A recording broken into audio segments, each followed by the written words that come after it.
如果说到去京都赏樱花，不知道大家脑海里浮现的第一个印象是什么？应该会有人想到一棵樱花树在前景，然后背景有寺庙吧。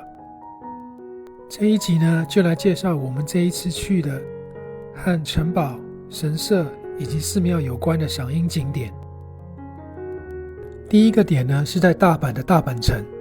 其实呢，当天的樱花并没有满开，但是因为天气超好，所以其实还是照到了不少漂亮的画面。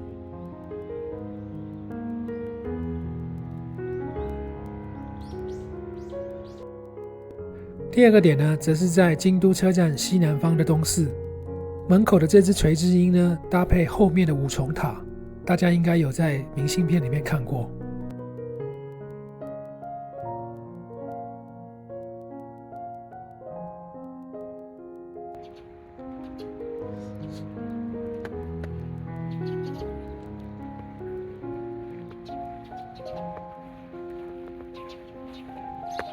因为东寺的参观费要800块，不知道是不是这个原因，所以相较于其他的点来说，观光客其实没有到这么多。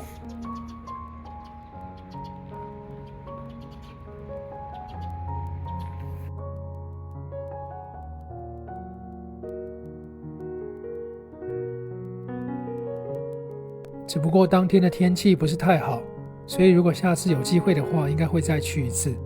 同时呢，我也想去看一看东寺有名的夜樱。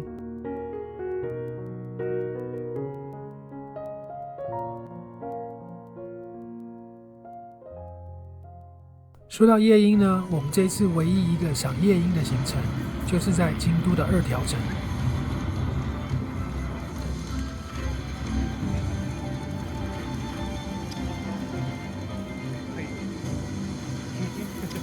跟白天一样，二条城呢是有参拜路线的，所以一开始呢会在门口的堂门看到一个灯光秀，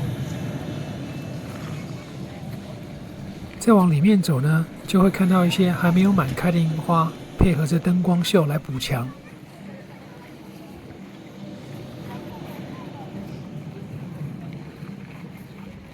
同时也会播放着背景音乐，让你不会觉得太无聊。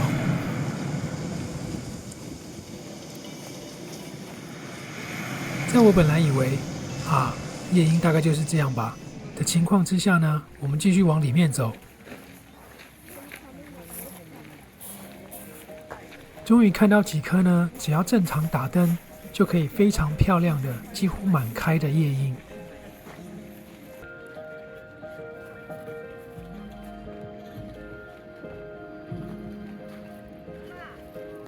拍夜樱的第一个好处呢，是就算是天气不好，只要有月亮露出来，也是相当的有诗意。二条城的背景音乐呢，也是相当的有日本味。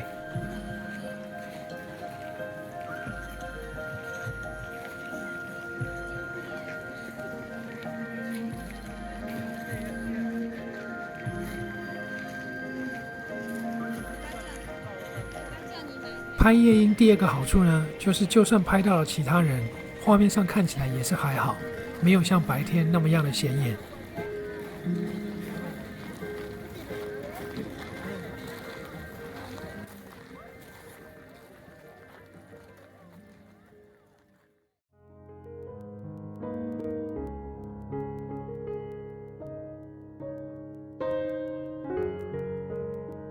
没有看过夜樱的朋友呢，我也是相当的推荐。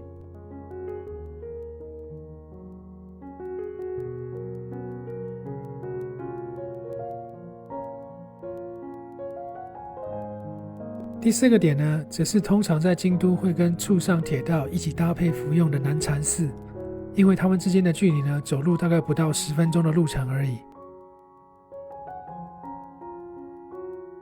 我从以前呢就很喜欢这种樱花的镜照在前面，配合着寺庙的建筑在背景的画面。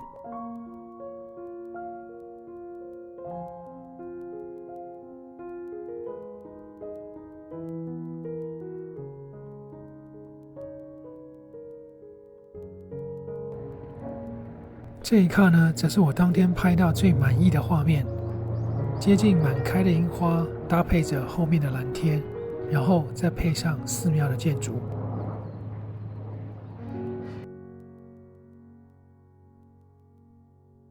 这里呢，则是可以看到白色的樱花配上白墙上的樱花倒影。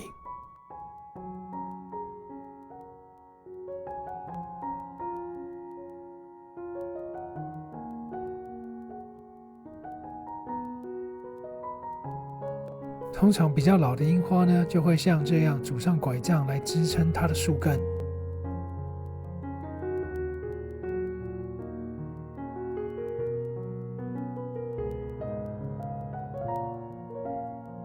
下一个点呢，则是在京都北野天满宫旁边往金阁寺那个方向的一个小神社，叫做平野神社。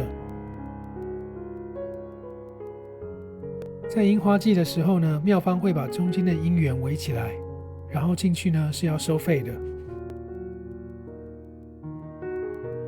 这一天呢是接近京都樱花满开的时间，所以樱园里相当的漂亮。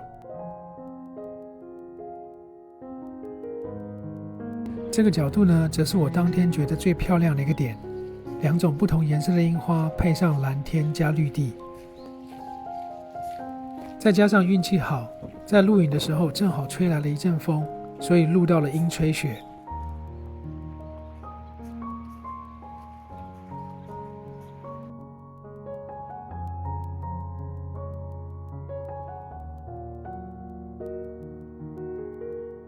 听说平野神社这边呢，有几棵相当稀有的樱花树，只是当天我们也没有很认真的去研究就是了。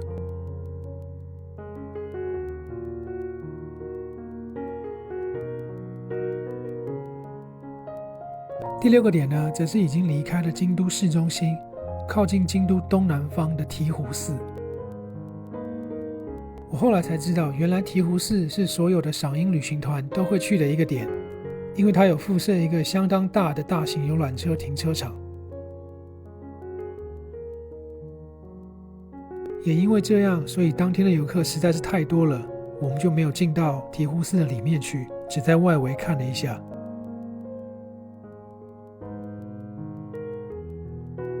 其实我们去东寺的当天早上还去了金界光明寺，但是大部分的樱花都还没有开。